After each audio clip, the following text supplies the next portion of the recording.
This is the euro yen on the 60, and this is a flag pattern.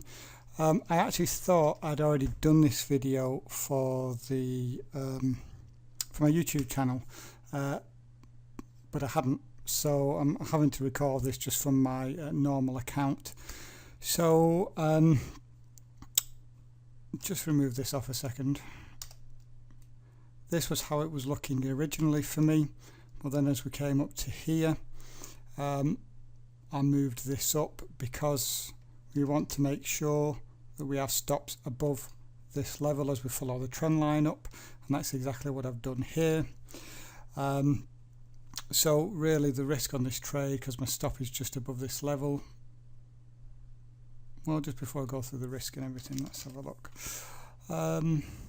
So we came into a 618, just surpassed a 618.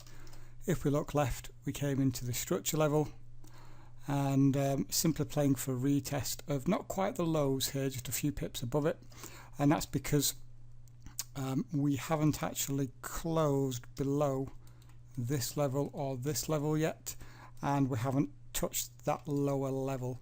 So I'm playing really for the lows of this level. I do think that we're going to break out of this big consolidation area. I would assume that we're going to break to the downside, but I've got no confirmation of that. So here we go. Currently anyway, 10 pips up on this trade.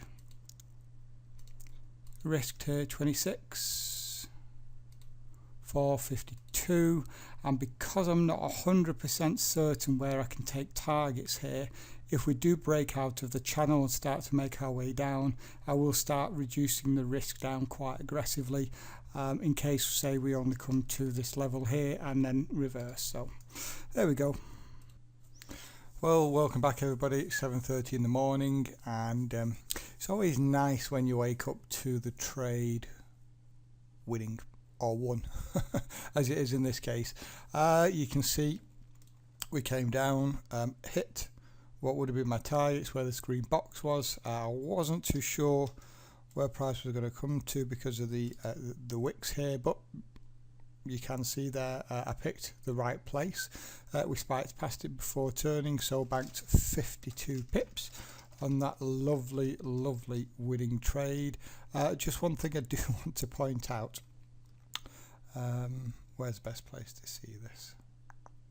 Okay, a couple of things on here.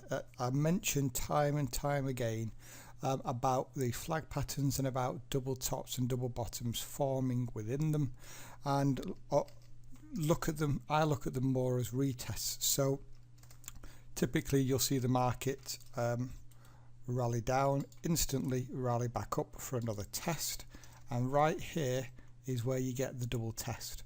Now it doesn't always look like a double top, so that's why I sometimes call it a retest. But I've said time and time again, if you want a conservative way of entering these with an awesome risk to reward, this is the way to do it. In fact, you can have a look here and say it's a triple test. If you do drop down to the 15-minute, you can see this clearer. And so you can see where that structure level is here.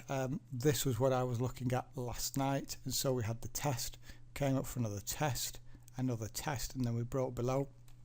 I mean, if you trade it this way, you'll end up with your risk something like this, and your reward something like that.